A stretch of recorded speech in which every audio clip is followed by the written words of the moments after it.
powerful series. We are in this series called Rested. Can you say that? Rested. Rediscovering the Sabbath. And Sabbath may not be so familiar with us, but my dear friends, we are already living it. Baka kailangan lang ipaalala sa atin, rediscover it, because definitely this is something that will bless and change our lives. And when we get to rediscover this, we will be able to bless yung ating family, yung ating trabaho, negosyo, and whatever it is that matters most to us. Amen? Again, I want to ask this, no? Sino sa inyo are working? Nagtatrabaho po? Ano po ang mga trabaho? Ayan, iba-iba yan, no? Maaring kayo ay pumapasok, no, ng 8 to 5. Yung iba nagnenegosyo, yung iba work at home. One thing is for sure, meron tayong pinagkakaabalaan, meron tayong hanap buhay na nagiging biyaya sa iba. Kaya, say this to the person beside mo, you are blessed to be a blessing. Ako po, by profession, educator, teacher. And then eventually, I was led into the ministry. At being part of this ministry, hindi lang nag-serve on our weekly event ng feast. Ayan, if you can show that on screen, team. I also got into different business opportunities, and that also has enriched me as a person. Nung una, ang iniisip ko lang po talaga, yung trabaho is just to survive. Yung parang may makain ka lang, no? Para to put food in the table. But of course, as we get along, na-discover natin, lalong-lalo na in this series, we are reminded that really our work is a gift, not just to us, but also to the people around us. And that's why, friends, tamang-tama, in the past, no, talks natin, like Talk 1, pinag-usapan natin ang rest. At ang ating one big message there, let God be God. Minsan kasi, di ba, gusto mo kontrolin lahat ng mga bagay, pero alam natin na hindi natin kaya lahat. Kaya kailangan natin ng Panginoon. Amen? In Talk 2, we discovered the gift of work. And here, our one big message is, God wants to work with you. Gusto kong maging partner ni Lord. Baka kasi ikaw na lang ang nagtatrabaho, nakalimutan mo, nakasama natin siya. And today, we will be discovering in our third talk, installment natin ng series na ito, we'll talk about time. Kaya tingnan mo ngayon katabi mo, tanungin mo siya, kamusta ang time mo? How is the gift of time? Paano mo ginagamit ang regalo ng panahon, pagkakataon, ng oras? Kasi pwedeng yung oras, basta lumipas na lang. But I really believe, my dear friends, us gathering here, we are making this time very special and meaningful because we are making God first in our lives. Amen? Definitely, this is a powerful message for all of us. So let's come before God in the name of the Father, and of the Son, and of the Holy Spirit. Amen. Come on, raise your hands up in the air, and let's declare this prayer. Today, I receive all of God's love for me. Today, I open myself to the unbounded, limitless, overflowing abundance of God's universe. Today, I open myself to God's blessings, healing and miracles. Today, I open myself to God's word so that I become more like Jesus every day. Today, I proclaim that I'm God's beloved, I'm God's servant, I'm God's powerful champion, and because I am blessed, I am blessing the world. In Jesus' name, amen. Together, we serenade the word of God. Thy word, O God.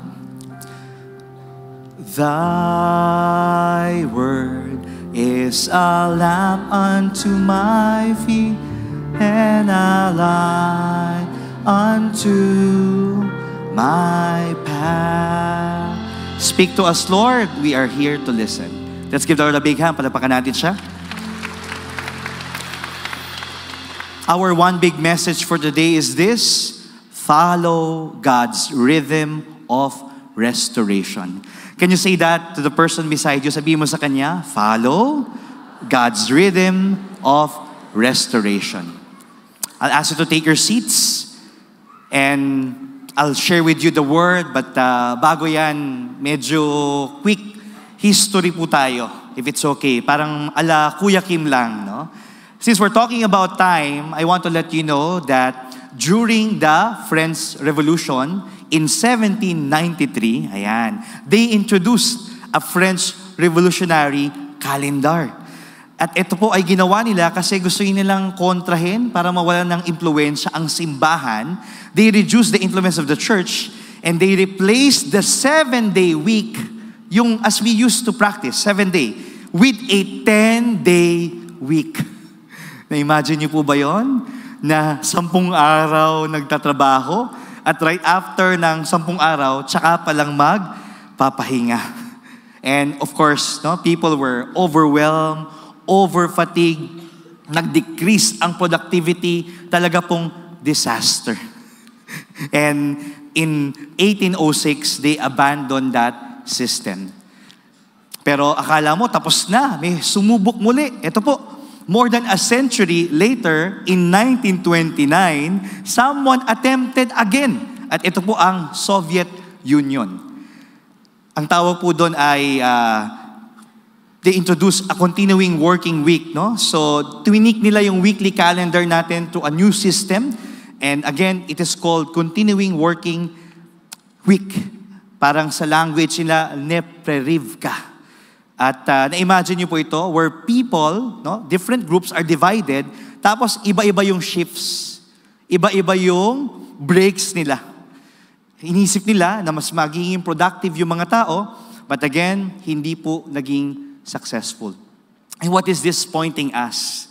Alam nyo, itong Sabbath, itong 7-day week that we are all practicing, the Sabbath isn't just our idea, but it is God's idea. It is God's design for us. So He knows what we need.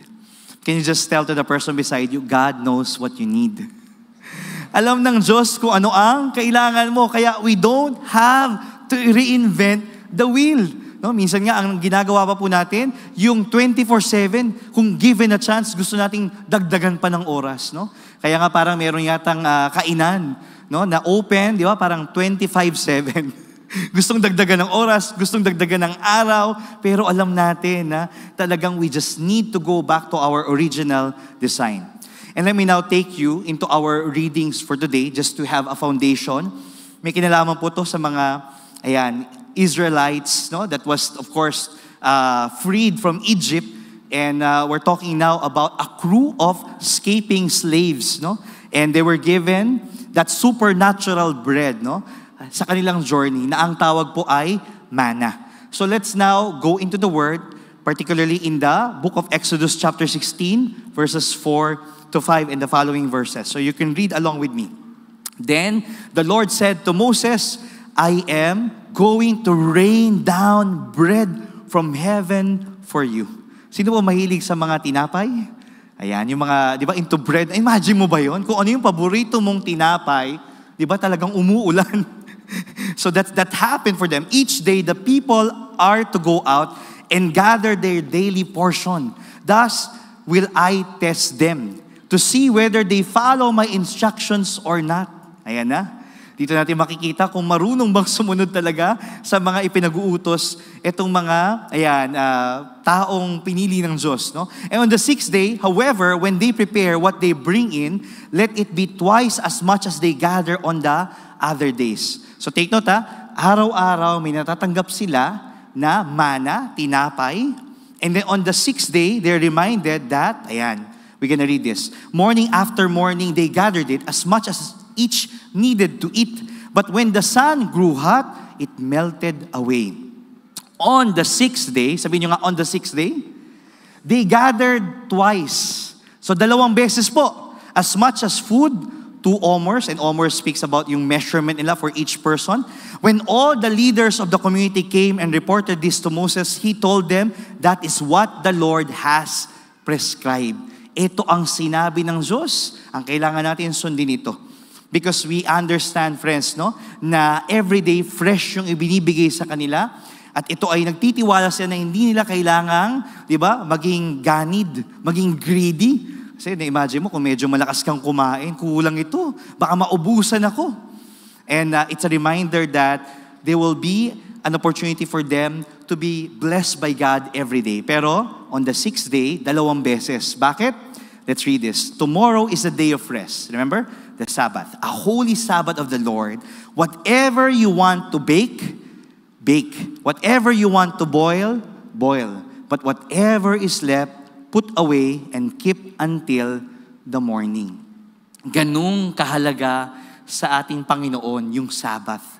Kaya nga ang instruction niya, on the 6th day, 2 beses ang kunin mo para kinabukasan, you'll still have it at hindi mo kailangang magtrabaho. I want you to look at the person beside you. Tingnan ng katabi. Mukha bang busog siya? Mukha bang blessed ni Lord? Amen? Mukha bang nakakakain every day? Yes? And I believe, my dear friends, it's a reminder for us na, tingnan nyo, magbalik tanaw tayo. May mga pagkakataon man na naging challenging ang buhay natin, but never tayong pinabayaan ng Panginoon. Amen? If you're saying yes to that, palapakan natin ng Panginoon. Now, before I continue, let's take note of this. No? Itong context nila. No? They were not yet in the promised land working the land, but God was already giving to them the rhythm of the Sabbath. Doon pa lang, inihahanda na sila, pinapractice sila, piniprepare na sila ng Panginoon. Second, they have yet to receive the Ten Commandments, which contains the Sabbath law. But God was already giving them an early teaching on the Sabbath. And that's how important the Sabbath was to God. And friends, the reason why we're rediscovering the Sabbath, because up until today, applicable pa rin po yung paalala sa atin ng Panginoon. Na kapag hindi natin sinunod yung Sabbath, doon nagkakaroon ng problema, nagkakasakit, na-overwhelm, na-burn out, napapagod. Buti na lang, no? We have the feast weekly, no? Nare-recharge tayo, nagpapahinga tayo. But of course, this is not just every week lang. Dapat binibigyan rin natin yung pagkakataon natin magpahinga, even during everyday or midweek.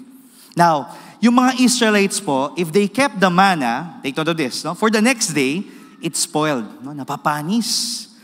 Kaya dapat silang magtiwala na bukas, katulad ng ipinangako ng Diyos, ito ang instruction niya, susundin ko. No? But of course, prior to the Sabbath, if they stored the manna ng Sabbath, no, it stayed fresh. Kasi nga, ganun kahalaga para sa Panginoon ang pagpapahinga. Now, there are 3 insights that we can actually take home from these readings na binabasa natin ngayon. Here's number 1. Like manna, Sabbaths need to be fresh. Kailangan talagang magkaroon ng pagtitiwala sa Diyos at kailangan magkaroon ng pahinga para alam natin, di ba, na araw-araw ang Panginoon Diyos nandyan para sa atin. Now, each one of us, we need a fresh dose of Sabbath from God every single week. Kaya I want to salute you, honor you, acknowledge you, kasi your commitment po, attending the feast, only means to say na mahalaga sa inyo ang Panginoon. Mahalaga ang relasyon natin as a community. So I want you to recognize yourself. Palapakan niyo po ang bawat isa, no? Ituloy-tuloy natin yan at hindi lang weekly, but every day.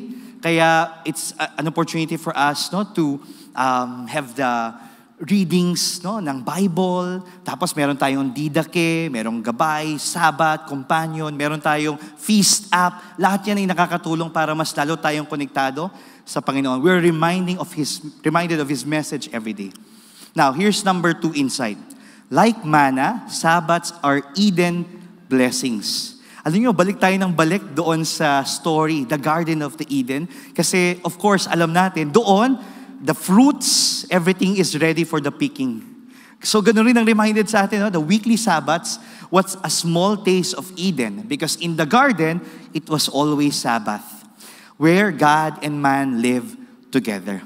So, talagang it's in our design na dapat hindi tayo hiwalay sa Panginoon. Hindi lang siya pang Sunday, pero dapat every day, every moment of our lives. It's also a design na dapat hindi tayo disconnected sa bawat isa. Nandun yung pakikipagkapwa-tao natin. Nandun yung hindi lang rhythm of rest, but rhythm of relationship. Pero ito na, no? Kahit na po, ito yung mga paalala ng Panginoon Diyos, this is not just for the Israelites, for the Jews, but we're also reminded by this, no? Yung mga ex-slaves, no? They didn't know how to take a day off. They already left Egypt, but Egypt did not left them. Ibig sabihin, nandun pa rin yung bisyo ng workaholism. Sige nga, pakicheck ang katabi. Tingnan mo sa mata. Mukha bang workaholic siya? Yung mukha bang ayaw magpahinga? Yung mukha bang talagang pagod, puyat, stress, burnout na? Sabihin mo sa kanya, alam mo na. God is reminding us, di ba? Relax lang. Kasi ayun na nga, meron tayong pandemic, no? Na tinatawag na OU. Overworking but under-living. Kaya, ito po ha, lahat po tayo to, kahit ako. Many act like slaves today.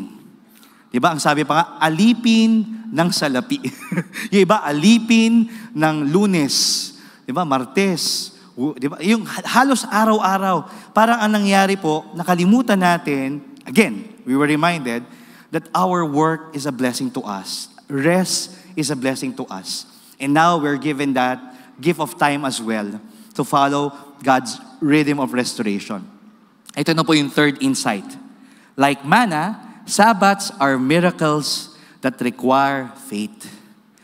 Kaya I want to speak to you na I'm sure this is not an accident that you are here. Lahat tayo, we are being reminded na oo, nandyan ang trabaho, oo, may pagkakataon para magpahinga. Binibigyan tayo ng pagkakataon ng Panginoon Diyos, no? To give some time of reflection, some time to step back. Kasi alam natin, bukas, Lunes na naman.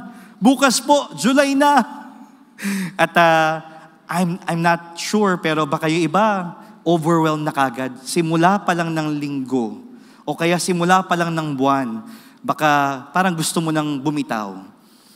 I believe, my dear friends, God has been faithful to us. Yesterday, today, and tomorrow. At kung ang Panginoon Diyos ay naging tapat sa atin, kailangan lang natin magbigay ng buong tiwala sa Kanya. That all is well and that all shall be well. You can practice the Sabbath if you trust in God's provision. Amen? Say to the person beside you, follow God's rhythm of restoration. Palakpakan natin ng Panginoon Diyos.